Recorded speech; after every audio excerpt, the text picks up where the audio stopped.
We're here with Coach Field, the assistant coach for ASU hockey, and one of the things that we are finding out as we go through the season is hockey recruiting for college hockey is new to us, and we're just trying to get some information, and we're going to go right to the source. And Coach, first of all, with hockey recruiting as opposed to football and basketball, that seems to be a little bit more straightforward, a little bit more information seems to be available.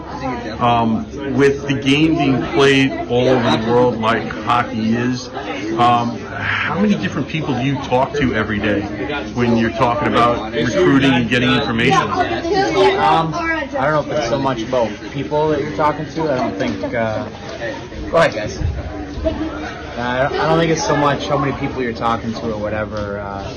I think if you're relying on your ears to do the recruiting, then you're probably going to miss on what you're trying to get out of your recruits. So it's more us getting our eyes on guys, figuring out what we like, who we like, and it's going to be our team. So it's what we see and what we like. We don't worry about what other people think and what they like. It's going to be a little bit of that where it's guys that we trust, but it's going to be us seeing guys and making our decisions. Okay, then let me rephrase the question. How many different guys do you look at, whether it's live or on video, every day?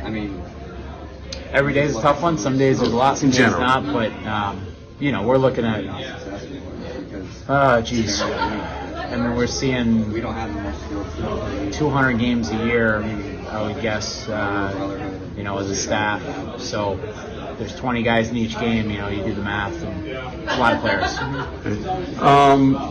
In a year, how many scholarship players, or in total scholarships, is a team allowed to have? You can have 18 in a year. It just means that you don't have 18 for the rest of the time. So you can only use 18 scholarships per season. So you can distribute those however you want. If you want to do it all in one season, then you can do it. Okay. In football and basketball, they tend to get full scholarships. I know in college baseball, they split them up. Do they do the same thing in hockey? Yep, and they do a little bit of everything. So you can do full scholarships, partial scholarships, include academic money. There's a lot of different things that you can do. Okay. Unlike those other sports, as we see verbal commitments from players, they seem to be 3 and 4 years out. How much harder does that make it when you're trying to project, say, a 15 or a 16-year-old? Yeah. College hockey players tend to be a little bit older to begin with. Yeah, it's definitely one of the more challenging parts of the job. I think with the success that we've had with it, we don't try to do it a lot. We're not in a big rush to try to just go commit a bunch of young guys. We want to watch guys mature and watch how guys handle adversity throughout the process of that. But when we do recruit young guys, one of the things that we really try to focus on is making sure we're recruiting hardworking, and good kids. Usually when you do that, then they tend to continue to translate and get better and kind of go in the same rate that you're looking at from a young age. One of the things I've noticed over the 5 years of the program is a lot of captains and a lot of assistant captains from the junior teams, and captains are not always necessarily the best player on the team.